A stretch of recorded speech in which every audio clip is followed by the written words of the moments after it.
Today we are going to discuss on a case of Baijo surgery. We have done a mandibular prognathism case. He had an issue where his lower jaw is very much forward. We did a Baijo, minimally invasive surgery. So what is the thing is that he will not have much of a bruising, much of a swelling, and he can go home the next day. You can see him now, opening and closing. This is 1 week after surgery.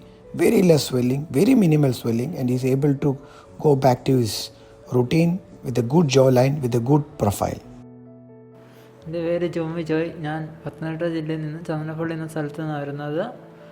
ആദ്യമേ എൻ്റെ താഴെ നീണ്ടു വളരുന്ന നോട്ടീസബിളൊന്നും അല്ലായിരുന്നു. പിന്നെ എൻ്റെ അമ്മയും ഞാനും കൂടെ ആണെങ്കിൽ ഡോക്ടർ മാത്യു പി സിയുടെ അടുത്ത് പോയപ്പം എന്തോ ഇങ്ങനെ നീണ്ടു വളരുന്നുണ്ട്, അപ്പം അത് 18 വയസ്സ് കഴിഞ്ഞിട്ട് അത് സർജറിക്ക് കയറാമെന്ന് പറഞ്ഞു. പിന്നെ ഈ നല്ല ഇതുണ്ട് ഫ്രണ്ടിലോട്ടെന്ന് പറഞ്ഞ് 100% കെയറോടെ തന്നെ ചെയ്യുമെന്ന് പറഞ്ഞു. അങ്ങനെ സർജറിക്ക് 2 വർഷം കഴിഞ്ഞ് 18 വയസ്സ് കഴിഞ്ഞിട്ട് സർജറിക്ക് കയറിയിട്ട് അങ്ങനെ വലിയ ഇതൊന്നുമില്ല. എനിക്കൊരു ടെമ്പറേച്ചർ സ്പൈക്ക് ഉണ്ടായിരുന്നു, അല്ല വേറെ ഒരു പ്രശ്നമില്ലായിരുന്നു. നീര് പറഞ്ഞതിനേക്കാളും കുറവായിരുന്നു, പെട്ടെന്ന് റിക്കവറും ആവുന്നുണ്ട്.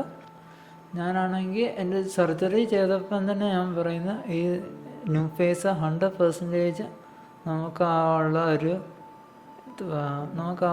ഒരു ചേഞ്ച് തരും, അത് ഉറപ്പാണ്.